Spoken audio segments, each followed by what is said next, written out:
Now, through the miracles of modern technology, zany worldwide banner featuring Tom, Michelle, and Jim in an on-topic, off-topic free-for-all. Welcome to the Gun Talk After Show.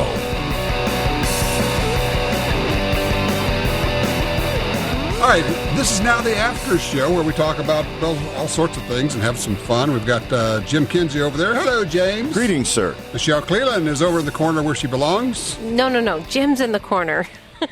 Oh, Jim's in the corner. It's your turn, huh? Yeah, she doesn't like switching things up, evidently. Oh, did you say we had a call coming in? Yeah, we have a random call. No idea who it is. Ready? Punch it. 3, 2, 1. Hi, this is Gun Talk, and you're on the after show. This is Tom. Oh, still there? We're here. Who's this? Okay, it's George from OC Shooters. Hey, George. Hey, listen, I just wanted to put in a shout out to Gander Mountain. Last weekend, they had a big event at their stores, and they coordinated with the NRA. They had some seminars about guns and stuff, and they also had a recruiting drive for the NRA.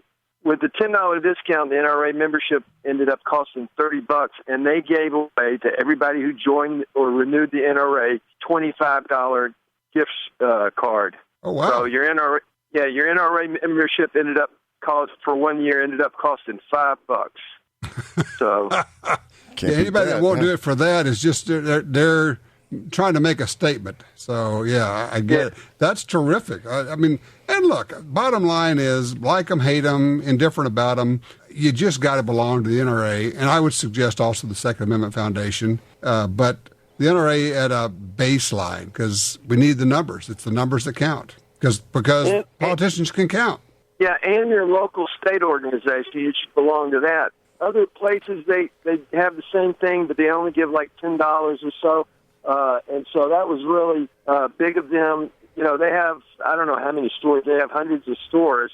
And I know I was in Binghamton, New York, and I signed up 187 people. And so, it cost them a lot of money. And for them to stand up for the NRA and our rights, I think is really a big deal, and they should. Well, look, I appreciate you letting us know. We'll offer a big old Gun Talk shout out to Gander Mountain. Way to go, guys! Hey, George, thank you for calling and thank you for letting us know about it. It's good to hear. That's pretty cool, guys. Like to see companies stepping up. I'm seeing Ruger did their $2 million gun deal, and then they've had other companies now stepping up and making contributions to the NRA, to the ILA.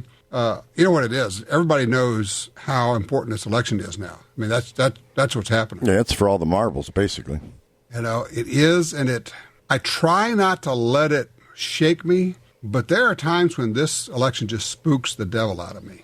Yeah, the consequences they're terminal. That's a good way to put it. Yeah, it's terminal. I mean, I honestly don't know how we can survive a Clinton presidency with. I don't think we can survive with all of our gun rights intact. And I think she would find a way to get a lot of stuff done, whether it's legislatively or administratively through the agencies. And don't forget the old executive order deal, man. You can do a lot that way, too. No, executive order is just changing the definition of an agency that doesn't need congressional approval. Bam. Mm-hmm. Or as we've seen, they redefine a term, or they offer, what was the last thing? We're offering new guidance. So the guidance is now that thing is illegal. That's guidance? Okay, cool. Yeah. That's pretty clever. I'm worried more about, I think Trump's going to win popular vote. I think the Electoral College is going to come into play again.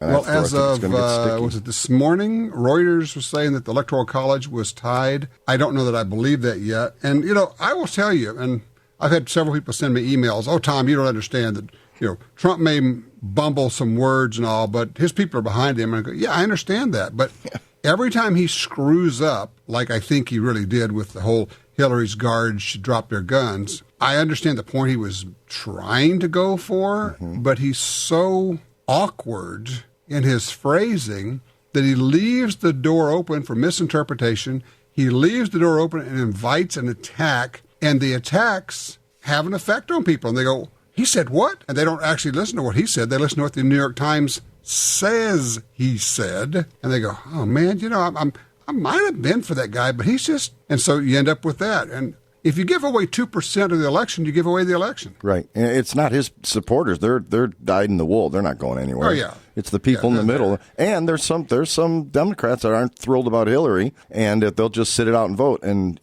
we always say if you don't vote for Trump, you're voting for Hillary. Well, flip that around. If you don't vote for Hillary, you're voting for Trump. So they're going to get some people vote for Hillary no matter what. You're going to get some people sit out. Those people that are Democrats that are sitting out could be persuaded to go to Trump if he wasn't his own worst enemy.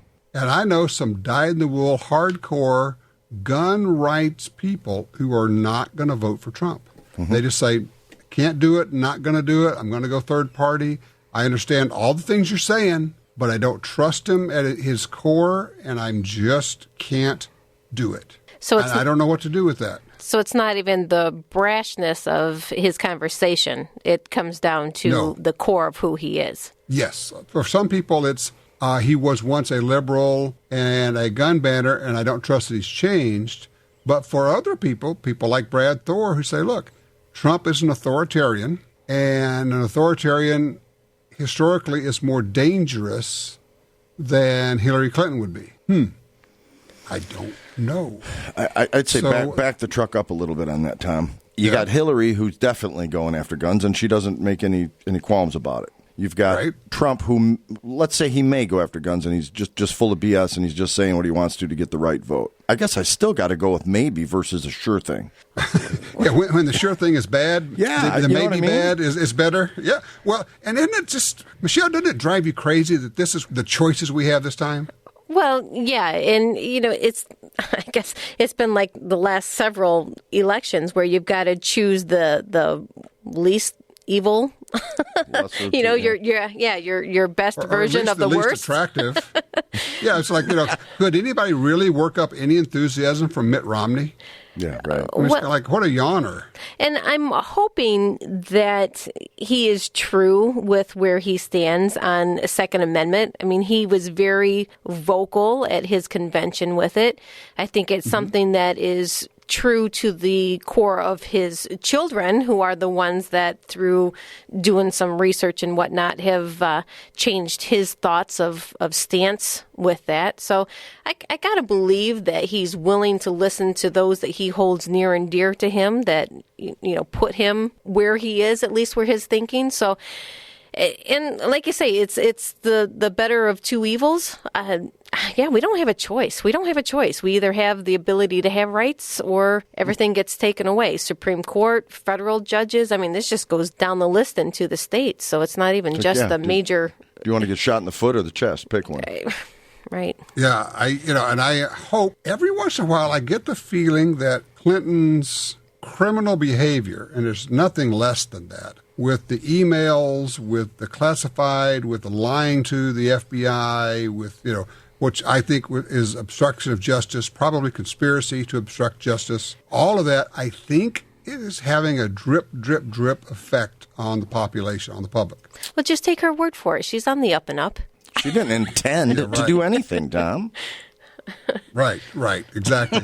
Yeah, and if anybody believes that her physical problem is pneumonia, give me a break. There's something weird going on. Yeah, there was an interview today. She was, at least showed today. It was probably taken to yesterday. And it was her giving a real brief press conference in her airplane, to the press who was on her side. I can't even believe they broadcast it. She's stoned out of her mind. Really? She's either stoned or drunk. It's kind of hard to tell the difference. I would bet maybe you think a combo. She's just you think she's medicated? Yeah, check it out when we get off air or off podcast air. Check it out and see what you think. I've been wrong many times in the past, but she's stoned. Well, we just see what we want to see. It's actually one of the few times I can listen to. Because she wasn't doing this. She was kind of like, well, dude. She could actually listen to it. She was kind of scientifical. Yes. Oh, no. Yeah, she was responding to the latest terrorist attack, so it must have been today. Okay. And she's stoned out of her gourd. Wow. Oh, well, that's pretty weird. I'll tell you what, let's take a break here and check it out. And by the time we get back from break, you'll have seen what I'm talking about. Sounds good. It's kind of scientifical. See?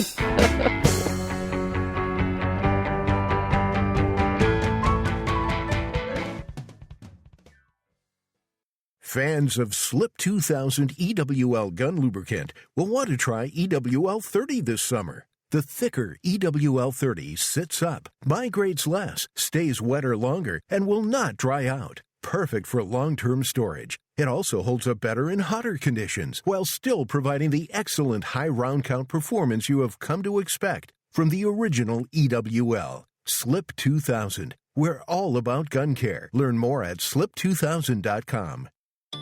Want your next gun purchase to be fast and hassle-free? Well, at galleryofguns.com, you can search through thousands of models from our huge firearms inventory. Find a great offer from a local dealer that includes all fees and taxes. And there's no need to arrange a transfer. Gallery of Guns takes a small deposit on your credit card, and your gun will be at your chosen dealer in as little as 48 hours. Plus, your gun will be covered by our guaranteed lifetime replacement warranty. Galleryofguns.com. Search, find, buy. It really is just that easy. FN handguns bear the DNA of legends, of John Browning, the father of modern firearms, of the artisans and craftsmen who brought his genius to life, of the brave souls who defended our freedom on the front lines for the last 100 years, and the brave souls who defend it on the home front today. FN handguns, the DNA of legends in the palm of your hand. Ask for FN, the world's most battle-proven firearms.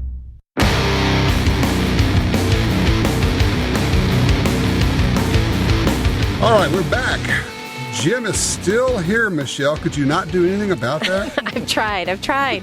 You know, since we moved on from the slapogram, since, you know, he makes these hockey references, the body checking, he's just being haved now. He's afraid. I am. I've seen you shoot. Oh, yeah, I'm afraid of you. Yeah, that's right. And she's got a taser. So, you know, we were talking about putting a shot collar on Donald Trump, which, God, I love that. That image was just perfect. You know, he could be an invisible fence. Just when he starts to go down that road, just no, not doing that. Oh, okay. Oh, I guess I don't want to do that. Speaking of ooh and oh, we have kind of a weird gift for you, Michelle. Tom and I have been discussing in the past half a second. Oh my goodness, this is kind of scary. I'm lying, Tom. I can't wait to find out what I'm doing that I don't know about. What are you giving me? It's not really a gift from us. We're giving you the gift of news. Okay. As of the other day, Double Tap Ammo is producing 327 Federal Mag. Cool. Very cool. Sweet. Yeah. Okay. All right. What I didn't tell you, Jim, is that we actually shot that stuff for our Guns and Gear show. Did you? And, all right, here's the weird part. Because, you know, I've often called Mike McNett the mad scientist of ammo. Sure. And, you know, a 327 is not a big caliber. It's a 32. Mm-hmm. So he's got a defensive load with an expanding bullet, and we shot that into ballistic gel. And it performed so perfectly, it looked like every bullet that we pulled from the gel, it looked like a catalog shot. And they're perfect. They're absolutely perfect. And they were all within like a half an inch of each other for penetration. Wow. But then he's also, it's going to sound goofy, in a 327 Federal, he's loading hard cast lead bullets. Sweet. And we're always talking about those penetrating, right? Mm-hmm. So we got 2 blocks of gelatin lined one behind the other, thinking, well, it's going to take some to catch this. It went through and probably went around the earth before it stopped. Both. We have no idea where that bullet stopped. I mean, actually, we went into the backstop. But, I mean, it just, out of that little revolver, that little Ruger LCR revolver, it went through 24, it's like, I don't know, 36 inches of ballistic gelatin. It's nuts. Now, could you use that for a hog gun, or is it still too small? Yes. A caliber? And that was his point. He says, this will shoot through a hog. Here I come. And you're welcome. So what? I know he's like Baskin Robbins of ammunition. I'm sure he has many flavors. Right. I think he has 3 different loads for the 327 Federal. Nice. All right. We'll have to check that out. DoubleTapAmmo.com. Go take a look at it, see what he's got. And, Michelle, we can see if we can get you a care package sent your way for you, since you are the princess and the queen of the 327 Federal. Thank you. The crowd's going crazy. You're all welcome. You've been stripped of your goddess moniker. Is she doing the monarchy wave over here? Yes, actually. Pivot at the wrist. That's right. Yes. Well, that's awesome. Very good. Yeah, it's very impressive stuff. I was knocked out. I mean, he's always doing crazy stuff. Well, even for self-defense, that's a great round. it is. I would use the expanding bullet. I would not use the hard cast lead bullet, but only because of pass-through. Right. Obviously, in your own home, depending on what was around you. Or for the crowd hard of cast. people, But the thing is, if you had like 3 or 4 bad guys and you could get them to line up, right. Little to the left. Now we're talking. Little to the left, will you? Guy with the mask. Yeah, little to the left. All right, are you guys straighten up your line? Come on, clean that up. All right, thank you. All right, good deal. Everybody ready? Here we go. Oh, well, very good. Well, Yeah. Oh, well, I don't know. So let's see. This podcast will actually be out tonight, right? Okay, I can give away a little bit then. Okay. Starting tomorrow, Monday, we will start doing an election day countdown. Oh, cool. And each day, we're going to post a new photograph. So starting with 50 days, we're going to have a photo of a new caliber every day. And they're going to be 50 rounds, and then 49 rounds, and then 48 rounds. Oh, cool. We do our caliber election day countdown. You going smallest to largest or largest to smallest? We're starting with, on day 50, the 50 BMG. There you go. Okay. On 40, you're going to go with 40 S&W?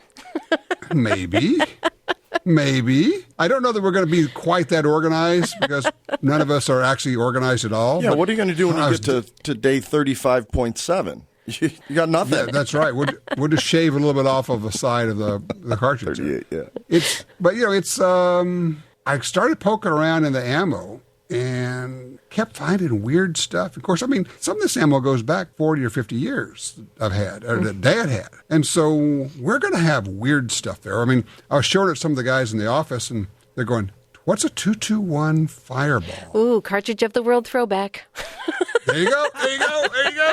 Tom's gone retro. So then I had to dude. explain about the Remington XP100 bolt action pistol, Then there was a 222 Remington, and there's Bolt of course, action 6.5s and the 6-point. Yeah, bolt action pistol. Oh man, it's cool. Very accurate, spooky accurate. It's pretty amazing as you travel across the country. Sorry, as you travel easy for you to say. right? Yeah, you'd think it's pretty amazing when you travel Speaking across of stone, the country. okay. We just call you Hillary from now on. All right, next. I'm sorry, what you were saying? No, nothing at all, obviously. I couldn't even get it out. No, I was saying it's pretty amazing when you travel across the country and you talk to people about guns and what they're into. And, the Wildcats are still really popular in the West, but, most of the people still reload more in the West than they do here. So some of those cartridges aren't as popular.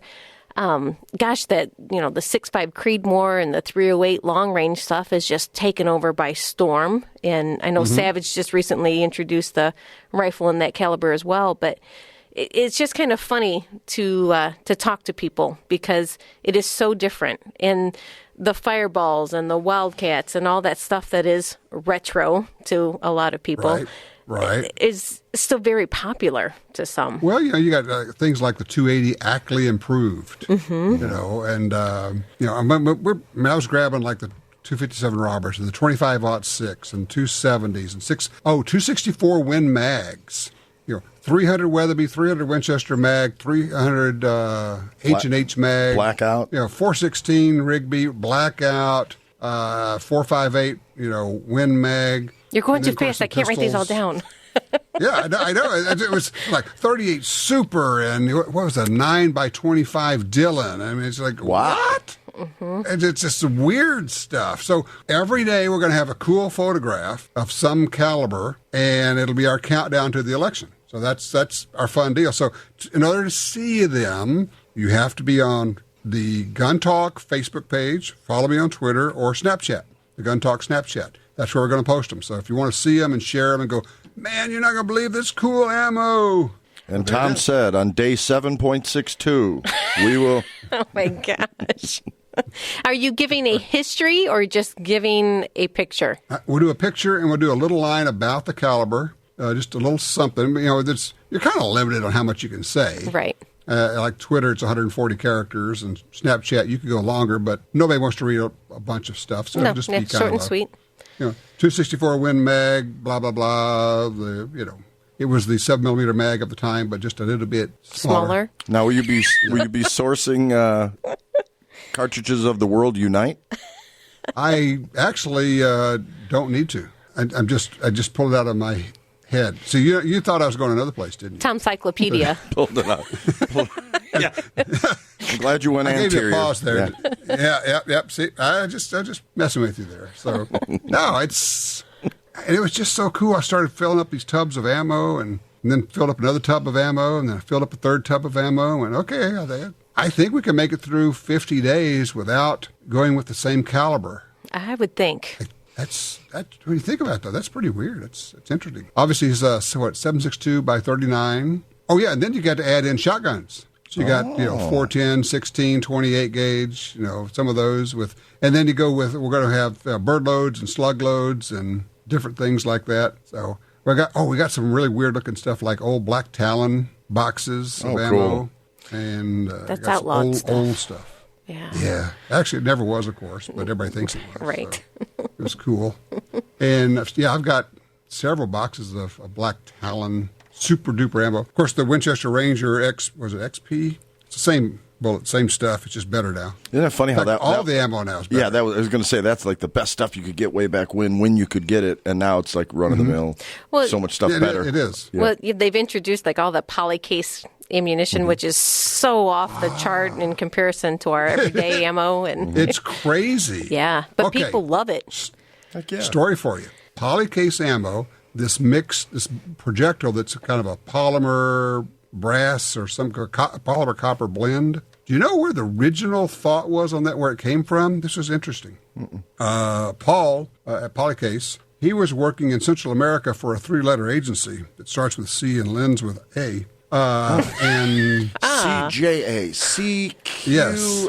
I'll get back to you. And the bad guys were picking up the brass from the shootouts and reloading it. He said, well, why don't we see if we can make brass that is not reloadable? We'll make polymer brass. So that's how they started out. That was the original idea. And then they said, well, if we could do that, we can make bullets too. And so that's how we ended up, many years of development getting to the polycase ammo. How cool. Isn't that interesting? Mm-hmm. Have you shot any of that, Michelle? We have, yes. In 9mm, we've tried it. The recoil is non-existent. It's just no recoil. Right, and it's not as heavy of a grain. I can't remember the grain offhand. It's very light. It's like 77 grains. It's or something like odd. That. Doesn't that explain the low recoil? The less mass coming out? Oh yeah, absolutely. Yeah, but they say that there is no difference in the short range between shooting the 90 or 115 grain ammunition and shooting this polycase ammunition. You won't even notice it. Like there's not going to be much difference performance-wise. And we've shot it into gel a good bit. Impressive. It's non-expanding, but the damage is just as if you were shooting a hollow point bullet or something. Well, and of course, their whole theory with that is that the hollow point can get clogged with clothing and whatnot and make the bullet be less effective, where this has the wide opening. If anybody's ever seen the bullet, it's kind of hard to describe, but it's not your typical. I was just going to say, it's hard to describe. It is. It's not your typical hollow point where it's got like grooves finned in the top of it. It's got grooves and fins, and it kind of redirects the fluids as the bullet's going forward. It redirects the fluids out to the side. They squirt out to the side. We use the description of if you put your thumb over a garden hose and make the water squirt to the sides, it goes faster.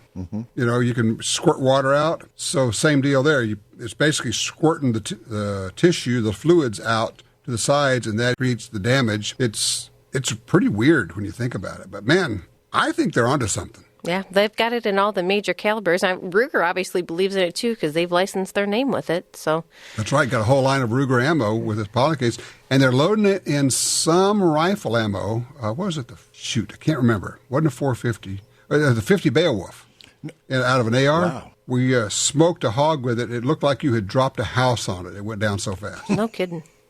Now, is this with the brass substituted with the polymer as well, or just the projectile? Just the projectile. Yeah, they've gone away from the whole case deal, and now it's just projectiles. It's using regular brass cases. Can you reload them? I don't think that you can get the component of the bullet You can't itself. buy the bullets, the projectiles yet. Right. I mean, you could recover it and reload it if you wanted to, but it would be just No, I didn't mean that. I meant, could you just buy more projectiles and primers? No, I don't think they're selling them because there's probably no load data for them. You would really have to use a different kind of powder, and it may even be a powder that we don't get. It's not a canister powder. Right. And of course, I don't know if the equipment that we have would crush that plastic type of bullet type or not. Yeah. No, that's a good point. Yeah, you may not have a seating die that would work for that. But it's pretty interesting. I've been to the factory where they make them. We did a show on it. In fact, I think it may be running last week. It was running in Savannah, Georgia, and it's neat to see how they make them. It's essentially like injection molding of bullets. Yeah, pretty cool. Pretty sweet. Talk about being able to crank out a lot of them. No doubt. Plus, the cost has got to be less than lead, no? I would think, the raw cost, probably the development cost is pretty high. Oh, sure. I'm saying once you amortize that out, Yeah, one would hope. So sweet. And, in places, if we get more regulation about lead, then these are going to be okay, too. Right. Unless they say, well, you have to use biodegradable plastic. Wow. Thanks, Jerry Brown. Appreciate that. Yeah, thanks a lot, guys. Feed a little bit more. Does that mean we have to recover all of them? Oh. Go down to that was leading me to a place where we probably shouldn't go. So we'll just shift gears and go. Yeah, that's right. But I've actually been a bullet digger pretty much most of my life. Shoot a deer, and then you gut it, but then you spend time digging around. I want to recover the bullet and say, okay, how did it perform? And which bullet did you use? And then you save them, and you got notes about this one. Okay, this one retains 70% of its weight or whatever. And we're disgusting. It's how. Yeah, I know. It is disgusting. OCD. It's terrible. OCD. It wasn't enough that it dropped the game. We got to know how it did it. And the interview's out of the question. That hurt? The great line from Steve Hornady, of course, of Hornady Manufacturing, great bullet maker and all. He'd say, people will call me and say, your bullet failed. I shot a deer with it, and it failed. And I said, really? Well, what happened? He said, well, it only retained 65% of its weight. He said, well, how do you know that? Well, I weighed it. He said, so you got the bullet. Where'd you get the bullet? Well, I got it out of the deer. Oh, so it didn't fail. So he says, at what point in the deer's demise did the bullet fail? But it doesn't weigh 98 pounds or 98 grains anymore. That's right. Way to go, Steve. Only Steve was kind of looking at him like, okay, you recovered the bullet from the deer. So did you stitch the deer back up and send him on his way, or so it's really did public. He heal right up? It's really the public that pushed him to the zombie ammo.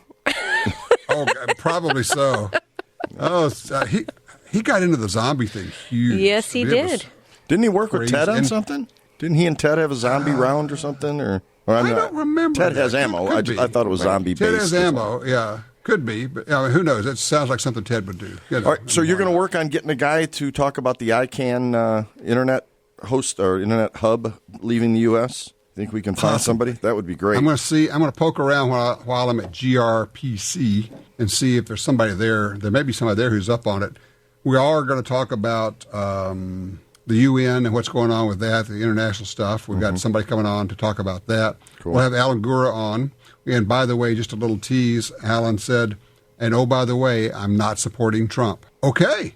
I want to know why. I want to know what, because this is like one of the rock stars of gun rights out there. I want to find out what's going on here. Sure. So that'll be interesting. That'll be the show for next Sunday. We got lots of people lined up. I mean, Alan Gottlieb, Alan Gura. We got the guys who are doing the major lawsuits. We've got the gun rights folks. It's going to be a hoot. Anybody there not named Alan? No, we don't allow Just anybody Alan. on. It's Alan only. Just Tom. We have a lawyer there, and then we can change their name legally on the spot. So it's the Tom and Alan show. That's right. Remember when we did a show when everybody was Steve? Yeah. All our guests were Steve on one show. All Steve all the time. That's right. So everybody who called in all day long, we said, okay, but you have to be called Steve, too. Let's go to so Steve. all the callers were Steve. Yeah. That's right. Hey, this is Mary. I don't know if anybody else finds that amusing, but we do, and that's really all that matters. Right. It's your show. That's right. We can do whatever we want, can't we, guys? Yeah, and being buffoons never seemed to bother us in the past. Why shift gears? I love buffoons. When you feel them with helium and let them go, it's just fabulous. Yeah, Man. you're spot on. I got nothing. That hurt. I may have to lower some anatomy parts. I was going to say, when you go that high, something else has got to. Never mind. These vice grips come in handy though when you need them. Yeah. Okay. See? Steven Tyler going for that last note up there. Falsetto. Can we drive this into the ground any further today? No, I think it's done. No, I think all we got to do is throw the dirt over it. We have bullet failure. Buried now. Put a fork in. Oh wait, I'm going to go dig. I got to go dig for the bullet now. We'll get a call in a half hour. Guess what, guys? Oh, and let me just tell you how much a hunting guide loves it. When he's gutted it out, you're going, no, we can't leave yet. I have to paw through the paunch and the guts that are on the ground. It's been scientific. Yeah, there we go. Yes. We're going to find this bullet, by golly. He's going, you got to be kidding me. Get a life. Yeah, exactly. Oh, Lordy. All right, well, next week, Gun Rights Policy Conference, guys. All right. Travel safely, buddy. Will do. Thanks, guys. Bye. Tell your friends about the Gun Talk After Show, a more informal setting featuring Tom, Michelle, and Jim commenting on topics that are important to you. Available on iTunes and other podcatchers, and the Gun Dealio smartphone app for iPhone and Android.